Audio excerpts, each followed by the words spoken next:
Okay, let's talk a little bit about the Maya interface itself. Um, I pretty much use it straight out of the box. I do make a couple of changes. I'm going to show you the window setup that I like to use. I have it saved here somewhere over here. I think this is it. Yeah, it's basically a 2-1 split on top. I like to. Oh, by the way, I added it over here on the side. If you right mouse click these setups, it'll give you a list basically that you can save as bookmarks. I created a work one, and here's work two. They're basically the same thing. Um, I usually use my main perspective window to do most of my work in. Often, especially if I'm doing a walk cycle or something, I'll switch to an orthographic, and I'll easily using the hotbox.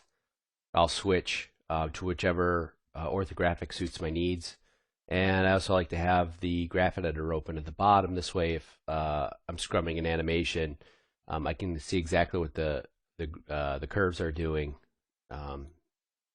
to refine the motion or see if there's any issues with the motion, problem solving, etc.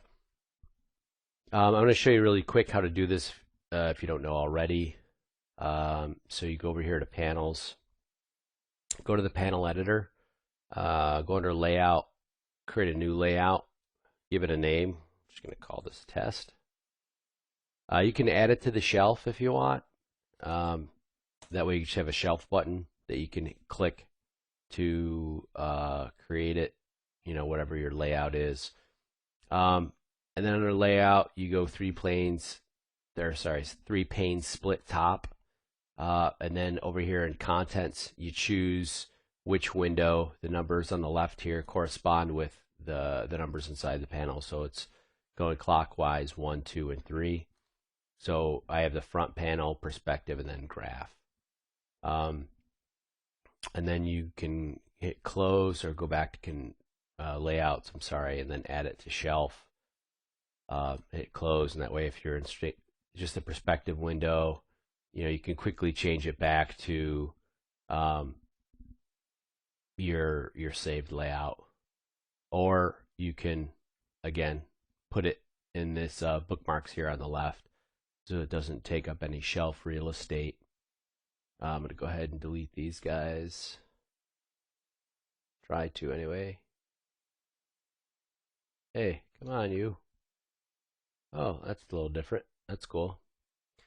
All right. Still working through some of the new little bells and whistles that they've added to 2012. At least may not be new to 2012. They may be earlier versions, but they weren't in the 8.5 version that I was working on. So, neat little things that you find along the way. All right, so that pretty much covers that. So let's move on, shall we?